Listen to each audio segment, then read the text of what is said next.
رفقۂ محترم، السلام علیکم ورحمۃ اللہ وبرکاتہ۔ دیکھیے، اصل میں ہم کو دین، جو ہم ایمان والے ہیں، تو دین ہم کو کیسا ملا؟ ماں باپ کے پیٹ میں پیدا ہوئے ایمان والوں کے، اور ہمارا ایمان قرآن پر ہے، اللہ پر ہے۔ گویا کہ ہم کو بچپن ہی سے وہ سیکھ ملی اسلام کی، وہ جذبہ، وہ جذبات اللہ کے لیے، حضور پاک صلی اللہ علیہ وسلم کے لیے ہم کو اللہ نے میسر کیا۔ ایک بہت بہترین انداز کی دین ہے یہ۔ اب ویسا دیکھا جائے، ہر بچہ دین فطرت پہ پیدا ہوتا، دین اسلام پہ پیدا ہوتا، کہ کوئی غیر مسلم کا بھی بچہ رہا، ظاہر ہے جب تک کہ بالغ نہیں ہوا، ہوش میں نہیں ہے، تو وہ اگر اس کا انتقال ہوتا ہے تو وہ جنت میں جائیں گا، جنتی ہے وہ۔ لیکن جب بالغ ہوتا ہے، شعور آتا ہے اس کو، تو وہ شعور کے ساتھ میں کچھ مکسنگ کر دی جاتی، شرک میں مبتلا ہو جاتا، اور یہ وہ جیسے دنیائی معاملات کو وہ سمجھتا، تو اس نے دین کو بھی سمجھنا چاہیے۔ خیر، یہ تو ایک جنرل انسان کا معاملہ۔ پھر ایسا انسان، ایسا دعوے دار ہم جیسا مسلم معاشرے کا، کہ مسلمان کے پیٹ میں پیدا ہوا، جیسا مولانا مودودی علیہ رحمۃ لکھتے ہیں نا، ایک جاٹ کا بچہ جاٹ ہی ہوتا ہے، برہمن کا بچہ برہمن ہی ہوتا ہے، شودر کا بچہ شودر ہی ہوتا ہے، خود بات میں لکھا۔ لیکن اسلام ایک ایسا دین ہے، اللہ کا دین، یعنی زندگی گزارنے کا طریقہ، وے آف لائف، کہ ایک مسلمان کا بچہ پیدا تو ہوتا ہے اسلام پر، فطرت پر، دین فطرت پر، لیکن ضروری نہیں کہ وہ مسلمان ہو۔ اس کی تربیت کے حساب سے، جیسی اس کی تربیت ہوں گی، وہ حساب سے وہ ہوں گا، یا تو مسلم ہوں گا یا پھر کافر ہوں گا۔ تربیت غلط ہوئی تو ظاہر ہے اس کا لسٹ میں نام تو ایمان والوں کے ہوں گا دنیا میں، کہ بڑا ایمان والا ہے، بڑے اچھے خاندان سے تعلق رکھتا ہے، بڑے اچھے مولانا کا لڑکا ہے، بڑے عالم صاحب کا لڑکا ہے، بڑی کسی معتبر شخصیت، بڑی یوگدان دینے والی اس کا بچہ ہے۔ لیکن اگر وہ اسلام کے قاعدوں کو فالو اپ نہیں کیا، قرآن کو نہیں پڑھا، قرآن کو پڑھنے کے بعد میں خاص طور پہ قرآن کو سمجھ کے نہیں پڑھا اور اس کے مطابق عمل نہیں کیا، تو اس کا داخلہ جنت میں ہونے والا نہیں۔ تو گویا کہ کیا نکھر کے آتا، ہم بھی احساس کرتے ایک عام ایمان والا ہونے کے ناطے، ان باتوں کا ایک عام ایمان والے کو بھی احساس ہے، کہ جو تقاضا کیا جاتا ہے ہم سے کہ ہم شعوری مسلم بنیں، کہ بس مسلمان کے پیٹ میں پیدا ہو گئے تو ہم کو کوئی جنت ملنے والی نہیں، ہم شعوری مسلم بنیں کہ واقعی میں اللہ کا کیا تقاضا ہے، اللہ ہم سے کیا چاہتا ہے۔ ہم ایمان والے ہیں تو ہم پر کون سی بات عائد ہوتی کہ ہم نے کیا کرنا چاہیے، کیا نہیں کرنا چاہیے، کن کاموں کو کرنا چاہیے، کن کاموں سے ہم کو رک جانا چاہیے۔ تو دل میں تمنا ہوتی، انسان کے جستجو ہوتی کہ میں بھی شعوری مسلم بنوں، وراثت مجھے مل جائے۔ تو وہ سوچتا کہ پھر میں اسلام کو سمجھوں تو کیسا سمجھوں، خواہش ہوتی اس کے دل میں۔ تو جب وہ مسلم معاشرے کو دیکھتا تو طرح طرح کی اجتماعیت دکھتی اس کو، الگ الگ اجتماعیت، کئی گروہ دکھتے اس کو، کئی فرقے دکھتے، کئی اجتماعیتیں دکھتی۔ اب پھر ہمت کرتا ہوں تو اس سے کنفیوز بھی نہیں ہوتا ہوں کہ بھئی کنفیوز ہو جاؤں، میں کوشش یہ کرتا کہ ہاں سبھی اسلام کا کام کر رہے ہیں، لیکن کسی نہ کسی فرقے سے جڑ جاتا ہو، ڈائریکٹ انڈائریکٹ، کس لیے کہ وہ شعوری مسلم بنے۔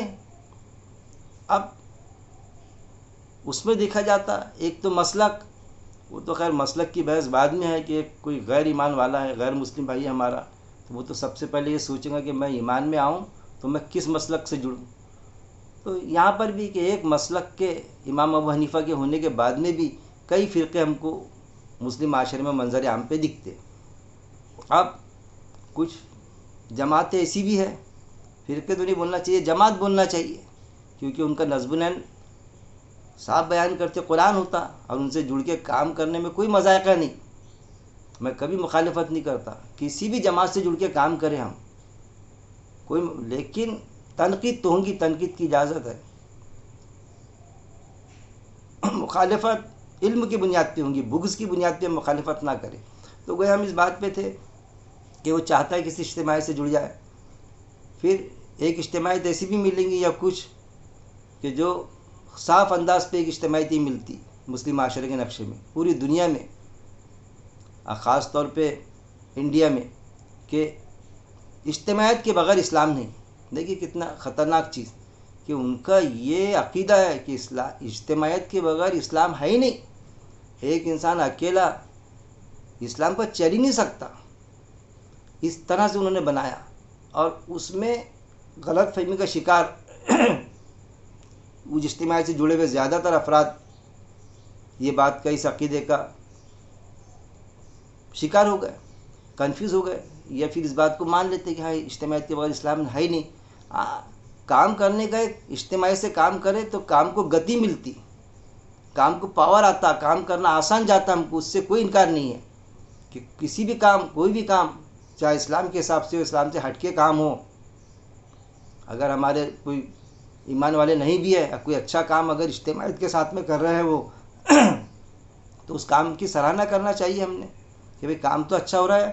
تو جب وہ اجتماعیت سے کوئی کام کرتا ہے اس کام کو گتی ملتی، آسان جاتا کام، اس سے انکار نہیں کیا جا سکتا۔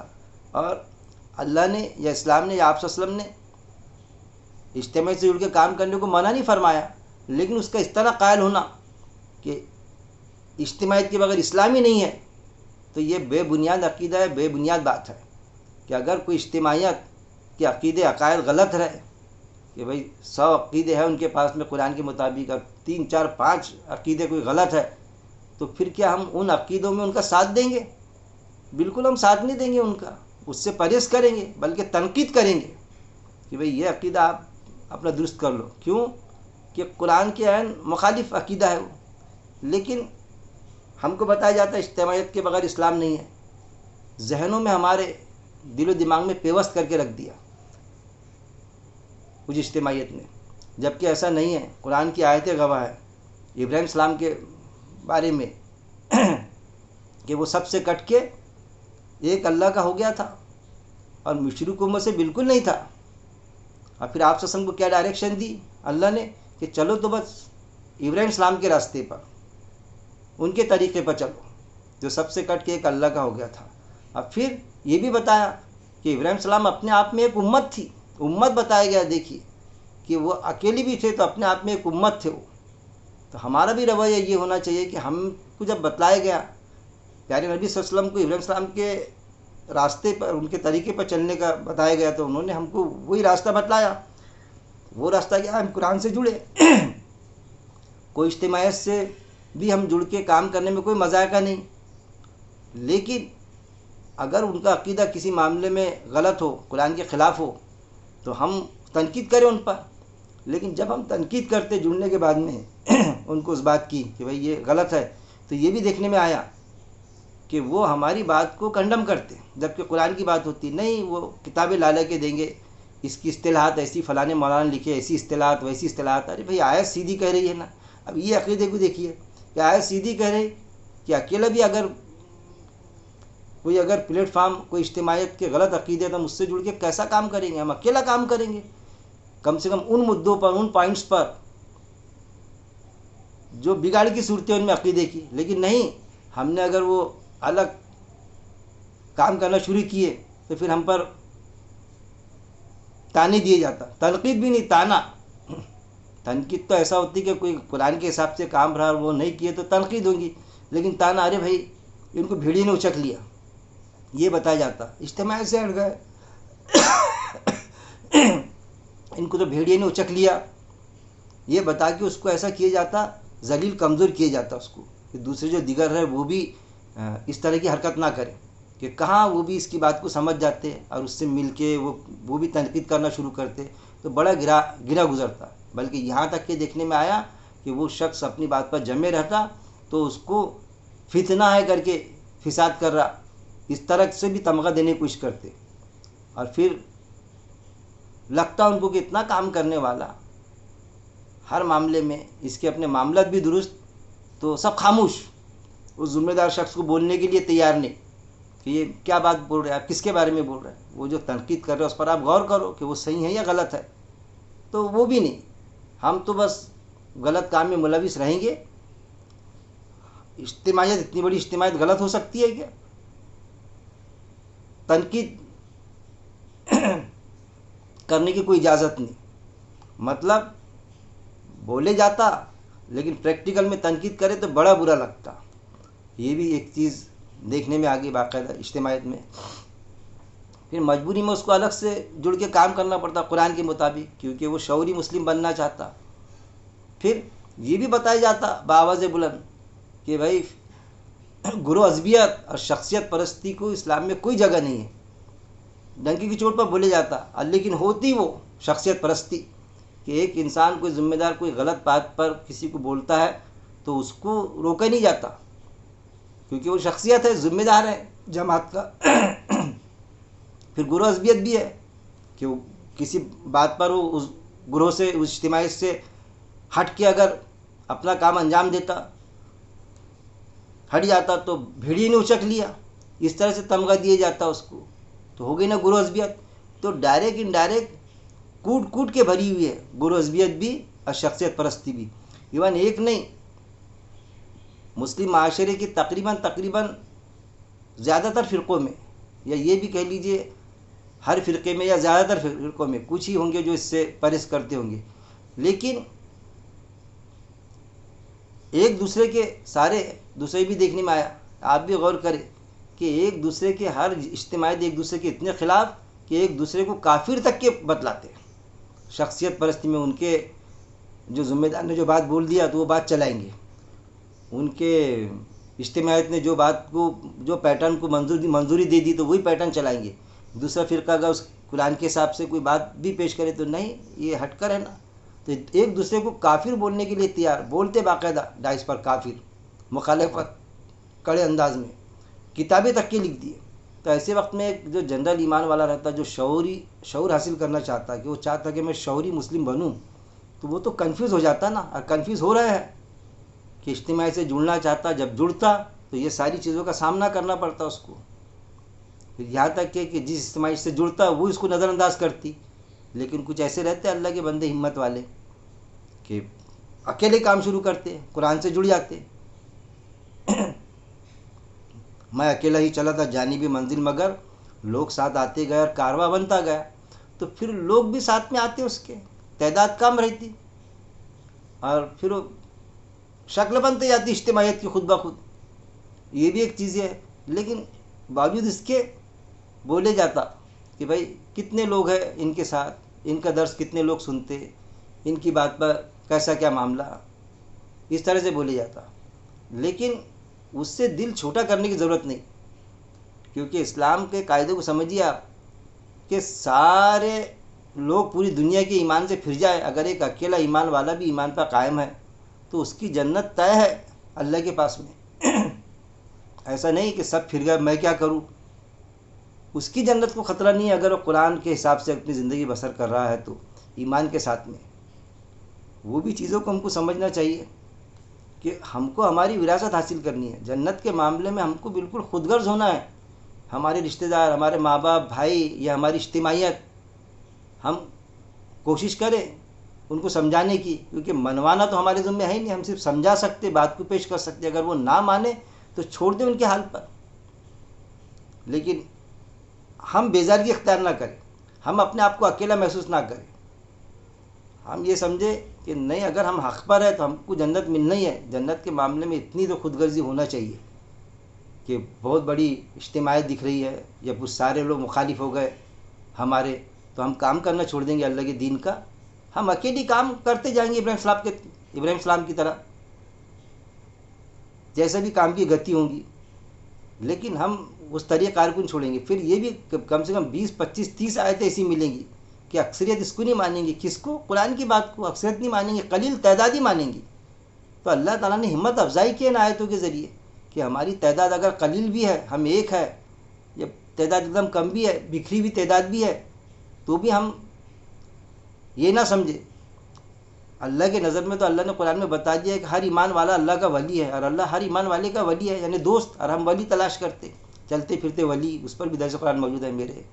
جو دنیا سے چلے گئے وہ ولی، ان کے ذریعے سے ان کے توسل سے دعائیں مانگی جاتی. زندے اور جو چلے گئے دنیا سے ان کے لیے. تو ہم یہ ساری چیزوں کو سمجھے اور وہ حساب سے ہمارا لائے ہمارا تیار کرے, ہم جم کے کام کریں. ہم کوئی بڑی اجتماعیت یا کوئی اجتماعیت اس سے اگر ہم جڑے نہیں بھی ہے تو بس ہمارا اپنا شعوری مسلم بن کے کام کرنا, وہ اللہ وہ چاہتا, وہ ضروری ہے. نہ کہ یہ کہ ہم اجتماعی سے جڑیں گے تبھی کامیاب ہوں گے, ہم اکیلے پڑ گئے تو ہم اپنے آپ کو یہ محسوس کریں کہ اب میں کام کیسا کروں. ایسا کچھ بھی نہیں ہے. اب پھر اجتماعیت کا مسئلہ یہ سمجھیے آپ کہ اللہ نے قرآن میں 2 ہی جماعتیں بتائی اصل میں, ایک اللہ کی جماعت, اللہ کی پارٹی, اور ایک شیطان کی پارٹی, حفظ اللہ اور حفظ الشیطان. اب وہ سوچیے کہ اللہ کی پارٹی کون سی ہے, اس پر بھی غور کریں. کسی بھی اجتماعی سے جڑ جائیے آپ کو جو اجتماعیت مناسب لگتی ہے اس سے جڑ جائے. ان کی اگر کوئی غلط عقیدے ہے تو اس پر تنقید کرے باقاعدہ, کوئی مذائقہ نہیں. آپ اکیلے بھی کام کرنا چاہتے نہیں, ان کے ساتھ میں وہ بیٹھنے دیتے, کام کرنے نہیں دیتے آپ کو, ایسا بھی ہوتا کبھی کبھی, تو آپ ہٹ جائیں ان سے بھی, الگ کریں. لیکن اگر اجتماعی سے جڑ کے کام کرتے آپ میں اتنی قوت ہے, قوت برداشت, تو آپ کام کریں. آج بھی دکھتا کہ کئی اجتماعیت سے جڑے ہوئے لوگ ہیں, چند لوگ ہیں, قلیل تعداد ہے, لیکن اجتماعیت کی کئی باتیں ان کو پڑتی نہیں, اس کے تحت کام نہیں کرتے. لیکن جو باتیں پڑتی قرآن کے مطابق لگتی ان کو, تو وہ کام میں ان کا سہیوگ دیتے, ان کے ساتھ کام کرتے, کیسا بھی برداشت کر لیتے باتیں. تو اصل میں اللہ کی اجتماعیت وہی ہے کہ دنیا کے نقشے پہ کئی اجتماعیت میں جو کہیں پر 2, 4, 5, 10 ایسے الگ الگ جماعتوں میں جو لوگ ہیں بٹے ہوئے, جو قرآن کے مطابق ان کا لائے عمل ہے, اور اس کے مطابق جو ہے جتنی ان کی استطاعت ہے, جتنی ان کی کیپیسٹی ہے, کیونکہ اللہ نے قرآن میں فرما دیا کہ ہم کسی متلفظ پر اس کی استطاعت سے زیادہ بوجھ نہیں ڈالتے, تو کیپیسٹی کے حساب سے کام کر رہے ہیں اور الگ الگ اجتماعی سے جڑ کے کر رہے ہیں. تو اصل میں یہ جو الگ الگ لوگ ہیں, کہیں سے 2, 4, 5, 10, 15, ایک کسی اجتماعیت سے, وہی اصل میں اللہ کی اجتماعیت ہے. ہم یہ سمجھ کے دلاسا دیں کہ یہ اصل میں اللہ کی جماعت کے لوگ ہیں, اللہ کی پارٹی کے لوگ ہیں. اور اس کے علاوہ جو ہے, تو اب سمجھ گئے آپ کہ جو قرآن اور حدیث سے جو ہٹ گیا, قرآن کی آیت پیش کرنے کے بعد میں بھی جو اس آیت کو سمجھنے کے لیے تیار نہیں کہ نہیں ہماری اجتماعیت یہ جو آپ بتا رہے ہیں قرآن کے حساب سے اس عقیدے کو تو فالو نہیں کرتی, ہم کرتے ہی نہیں.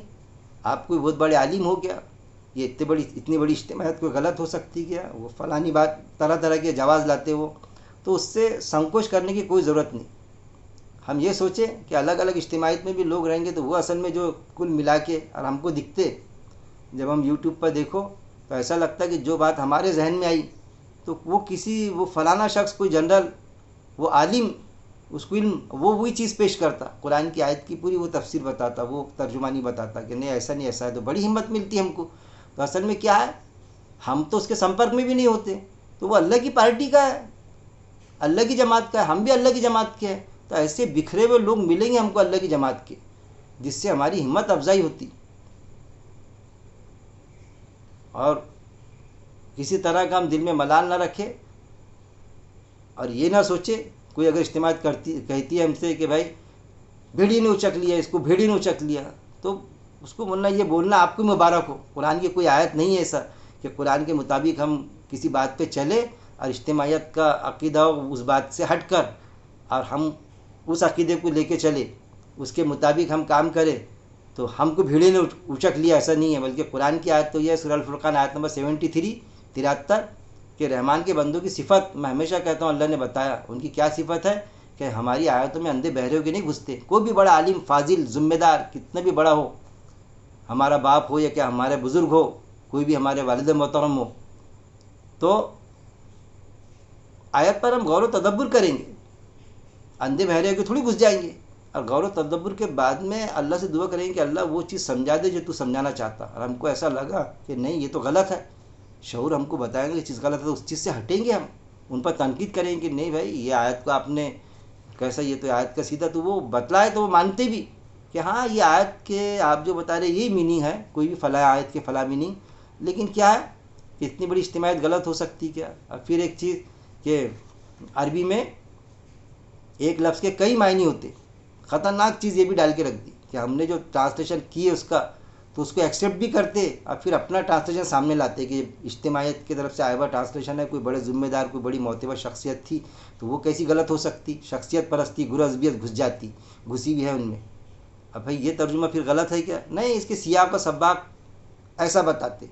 اس کے ہمارے ذمہ دار جو ہے اجتماعیت کے، تو وہ اس طرح سے نہیں بتاتے اس چیز کو. تو اس طرح سے بتایا جاتا ہم کو کہ بھئی ہم ذمہ دار کی بات مانیں گے، اجتماعیت کیونکہ اس کی اجازت نہیں دیتی. جبکہ اور پھر بتاتے ہماری ٹرانسلیشن جو ترجمہ ہے اس کو وہ بھی کرتے کہ ہاں یہ آپ کا برابر ہے عربی کے حساب سے، لیکن عربی میں ہے کہ نہیں، ایک لفظ کے کئی معنی ہوتے، جبکہ وہ غلط ہے کنسیپٹ. کسی بھی زبان میں ایک لفظ کے کئی معنی نہیں ہو سکتے. کئی معنی کے لیے ایک لفظ کے لیے کئی لفظ استعمال ہوتے، ایک معنی کے لیے کئی الفاظ ہو سکتے کہ معنی ایک لیکن لفظ غلط، اس کے لفظ الگ الگ. لیکن ایک لفظ کے دو معنی بھی نہیں ہو سکتے، وہ صرف اس کو الٹی پلٹی کر دیتے. ہاں وجہ کئی بنے گی، اس کی وجہ سبب کئی بنے گی، اس سے انکار نہیں ہے. وجہ سبب معنی تھوڑی ہوتی. ایک انسان کفر کرتا ہے، انکار کرتا ہے کسی بات کا، تو وہ چھپانے کا عمل کرتا، وہ جھوٹ بولنے کا عمل کرتا انکار میں، تو وہ اس کی وجہ ہے، اس لفظ کے معنی تھوڑی ہے. لیکن بتایا جاتا ہم کو کفر کے معنی چھپانا، کفر کے معنی جھوٹ بولنا. ارے کفر کے معنی سیدھی سیدھا انکار کرنا. آپ آیتوں پر غور کریں گے اس طرح تو آپ کو پتہ چلے گا، یہ جھلک کے آئے گا کہ ایک لفظ کے ایک ہی معنی ہوتے، معنی کو بدل دیتے. قرآن میں آتا انہوں نے مکری کیا، پھر مکری آتا، پھر اللہ کے لیے بھی عربی متن میں مکری آتا، تو وہاں پر ترجمہ کر دیتے کہ انہوں نے مکری کیا. پھر اللہ کا جب معاملہ آتا تو وہاں بولتے کہ اللہ نے اپنی چال چلی، یہ بتایا جاتا. ارے بھائی اس کا مکر کا ٹرانسلیشن ہی چال کرنا تھا کہ چال اچھی بھی ہوتی، مثبت بھی پہلو ہوتا چال کا، اب منفی پہلو بھی ہوتا. لیکن اردو میں آپ مکر یعنی مکاری ہوتا، تو پھر اسی الفاظ کا وہی تو لفظ ہے وہاں پر عربی میں تینوں جگہ اس آیت میں.